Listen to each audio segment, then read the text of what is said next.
this thing working? Give me some sound over here. Yeah. The Out of Bounds Show is powered by the award-winning golf courses at Dancing Rabbit Golf Club in Philadelphia, Mississippi. The official truck of the Out of Bounds Show, the Ram truck, Mac Hike in Flowood, MacHikeFlowood.com. Also, the best place for your premium cigars, 2 locations, Havana Smoke Shop, I-55 North Frontage Road, and then Havana Smoke Shop across from Shaggy's at the Reservoir. Good morning. Welcome in. We're live in the Bank Plus studio. Our friend Tom Luginbill, national college football analyst with ESPN. He joins us on the Yuengling Lager guest line. Lugs, good morning, buddy. What's up? Good morning, buddy. How are you? Well, I'm doing well. I've got this this A&M Mississippi State game, 3 o'clock this weekend, and Arkansas A&M. You know, I'm having a beverage. I'm eating a steak.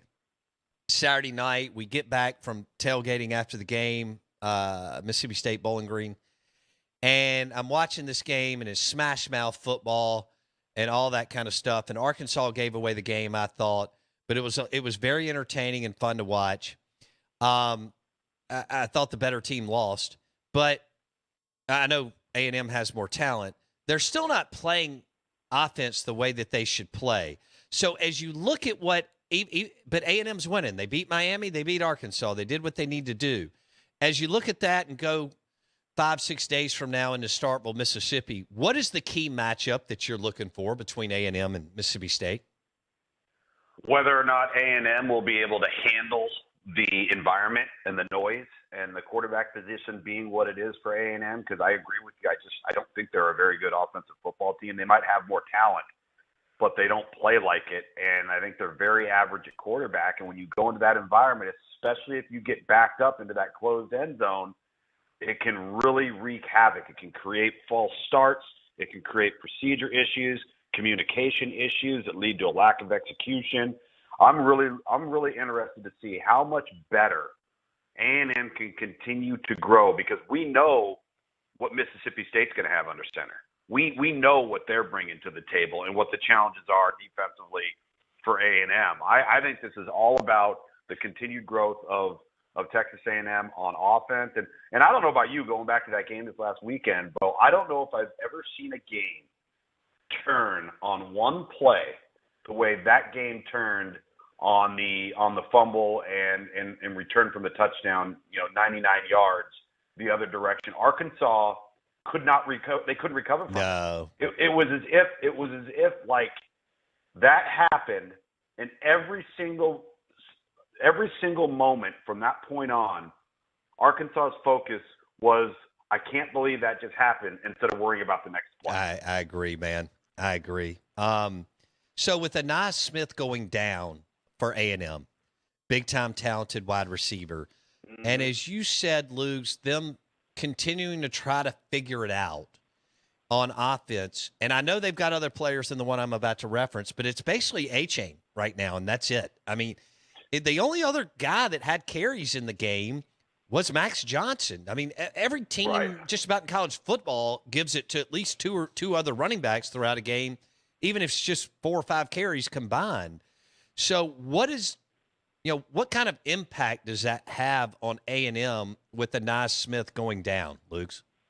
Pretty significant, because it puts all the weight on, like you said, one player, and then it forces, whether Jimbo wants to do this or not, it forces Texas A&M, if they're going to come up with some other wrinkles and some other ways of running the football, it forces them to have to use the quarterback. They're not left with any choice. And I don't ultimately think that's what Texas A&M wants to be ultimately. And so when you're looking at, A-Chain's got, 160 yards, 8.4 yard average in that game, which was phenomenal. And you have not a single player with a carry aside from Max Johnson. That's concerning. Okay. So 3 o'clock game. Get beat up. I mean, how do you avoid? How do you protect him? Well, All right, first of all, you I'm saw talking it. about A-Chain. I'm talking about A-Chain. Sure, the licks that he was taking on Saturday from Arkansas, and you kind of think about that compounded over the next few weeks, they may not have anything left in 4 weeks. Right.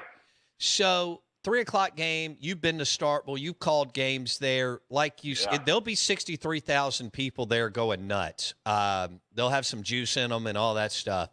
I think the Mississippi State defense lacks the athleticism and speed that they've had the last 10 or 11 years since Mullen started there. You know, they've got a couple of good players. Far from. They got a lot of size up front, though. They can beat you up front. Yeah. So who do you going Dogs or Aggies? I'm actually going to go out on a limb here and go Bulldogs. I think Mississippi State will be able to score points, and the question is, with Texas A&M at quarterback, can they keep pace? I think the home field advantage is a big one here. Okay. Tom Luginbill on the Out of Bounds show and the Yuengling Lager guest line. Kentucky and Ole Miss walked through their games. Okay, fine. Right, big time. Both of them won by 8 against Northern Illinois and Tulsa. Fine. 11 a.m. We call it the Tito's Vodka Bloody Mary game on this show. Sometimes that actually favors the road team to get up and get. I know you've talked to more than I have, but I've talked to coaches for years, and they're like, you know what? It's just better to get them up at 7, eat, start getting to the stadium, and start rolling. Ole Miss is better, but they still have some things that they're trying to work out. So Stoops versus Kiffin, what's the matchup you're looking for in this one? Can Kentucky get back to their run game? Kentucky has virtually no run game right now. It's become all Will Levis, which is the complete opposite of what that program's been built upon, right? It's been physical the offensive line, physical run game, come off and supplement the run game with quality quarterback play. Now, I know Will Levis is a good player, but it's almost like they've come completely away from kind of the whole dance with who brung you mentality. I think they've got to get back to that. You know, when in having Ole Miss the last couple of weeks, I think Ole Miss defensively will be able to create some pressure stuff. They'll be able to. I think this will be the defense that they've played to this point in Ole Miss will be a group that will be able to put the most pressure on Will Levis of anybody that Kentucky's played to this point. And that's going to be big, because if that happens and Kentucky continues to not be overly effective in the run game, that means you're going to have Will Levis hopefully under duress an awful lot of the night. All right. Or the morning, I should say. So you like Ole Miss in a close one, or Ole Miss pulling away? No, I don't. I'm not so sure Ole Miss is the better team.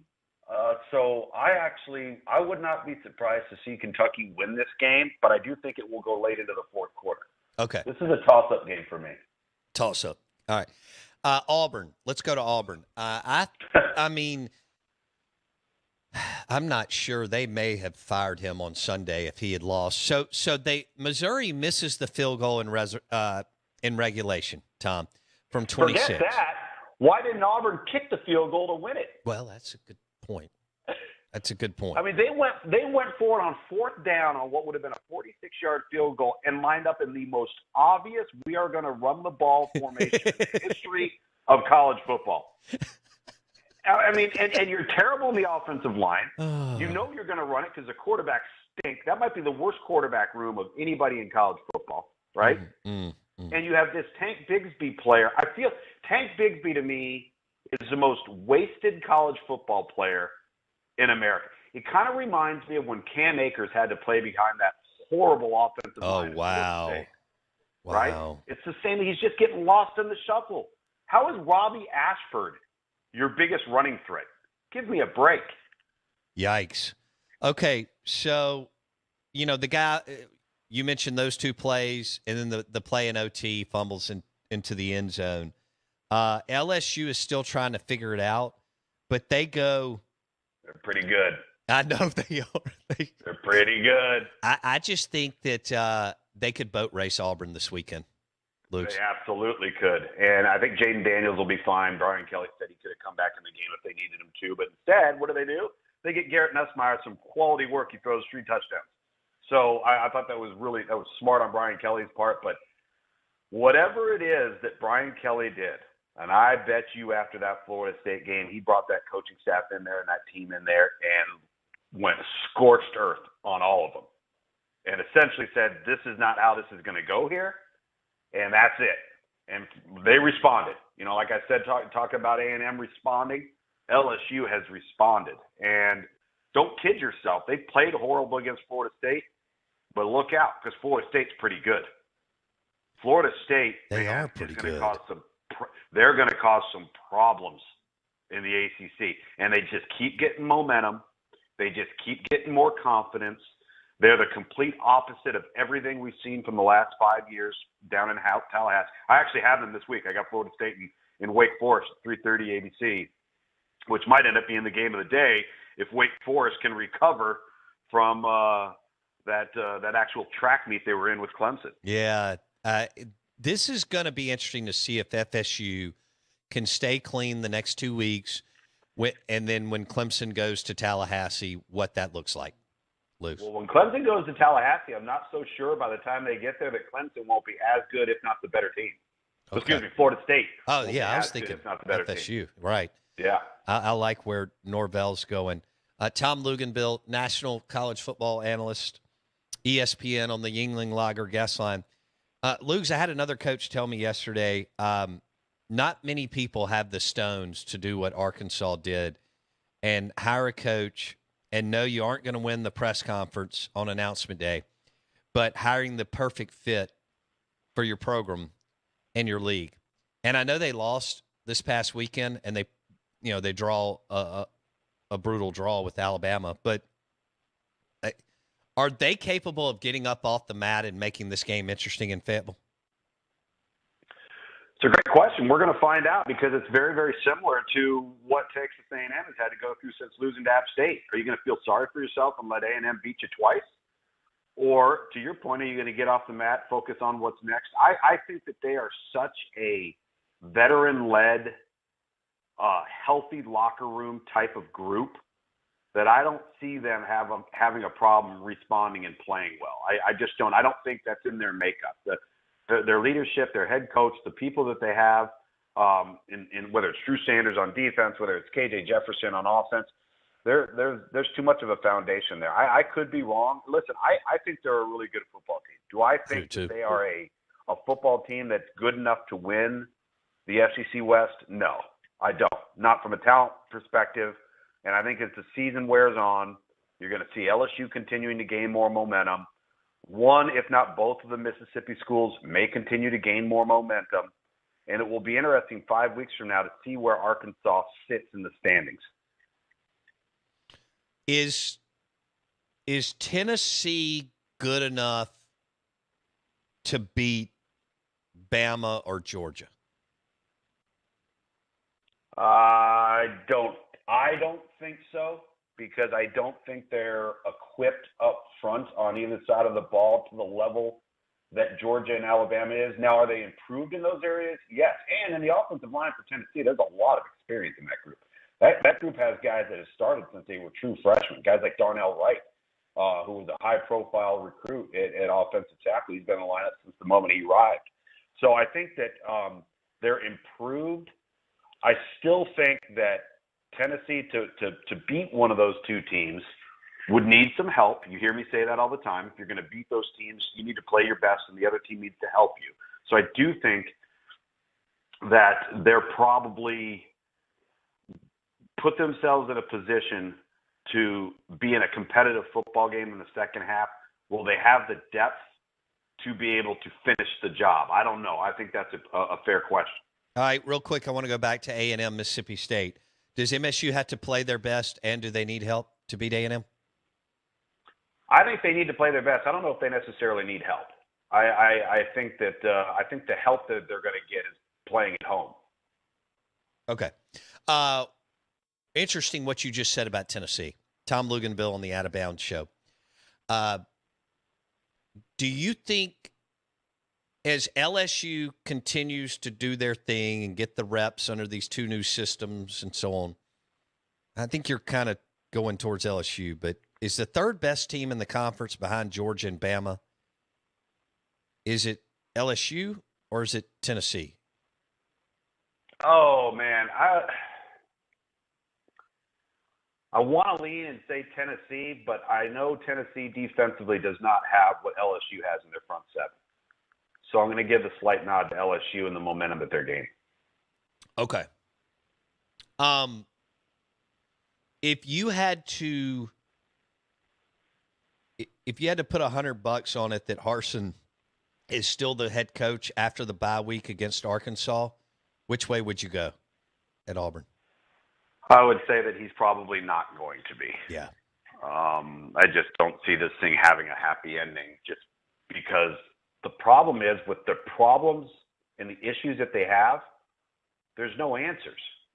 Sometimes if it's a scheme thing or an effort thing or a personnel-based thing or something that you know you can correct, that's one thing. They're not fixing their quarterback problem. And so if that doesn't get fixed, it doesn't matter who they're playing. All right.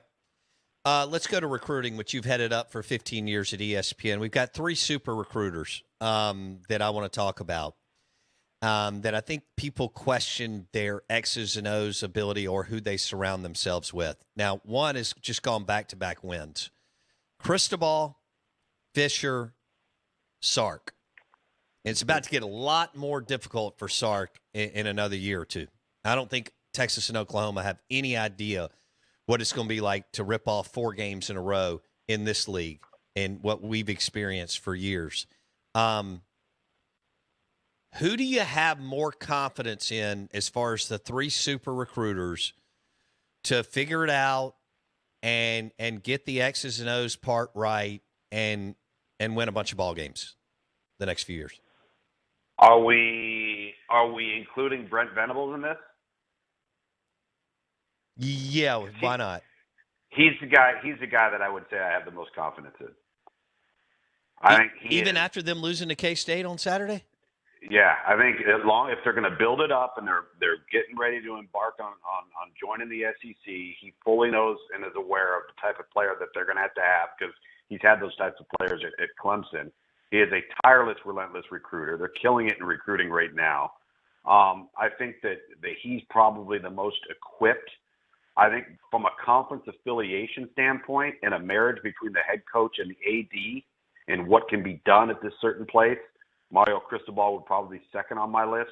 As bad of a loss as that was this past Saturday, I think that the stars could align there administratively if they decide to make the commitment because they're in a conference where, particularly in their division, they're going to have such distinct advantages. So I think the path for them is going to be a lot easier than it's going to be for an A&M or a Texas or an Oklahoma. All right, ACC-SEC debate. It's just, to me, not even close. I mean, we'll see what Florida State does, but Miami just got beat by 2 touchdowns to Middle Tennessee. They just – and Clemson looks okay, I think, at best. They're trying to figure some things out. Obviously, he's lost some big boy coaches and so on. When you compare and contrast the 2 leagues, what do you see? Well, from a talent perspective, Clemson's the only team that you can put in the discussion with an Alabama or a Georgia right now from a roster profile, okay? And so until that changes, that's kind of the end of the discussion for me. I think that LSU would have distinct advantages against the rest of the ACC outside of obviously the outcome that we saw with Florida State, because I think Florida State is clearly on the rise. I have not seen a team as bad on defense in college football, and I don't know since when, as North Carolina is right now. I mean, it is darn right embarrassing what's going on there. And they are so good on offense, and it still doesn't matter. So defense matters. People say, oh, well, it's not as big as it used to be. Yes, it is. It always will be. And so, but top to bottom, who is a Virginia in the SEC right now?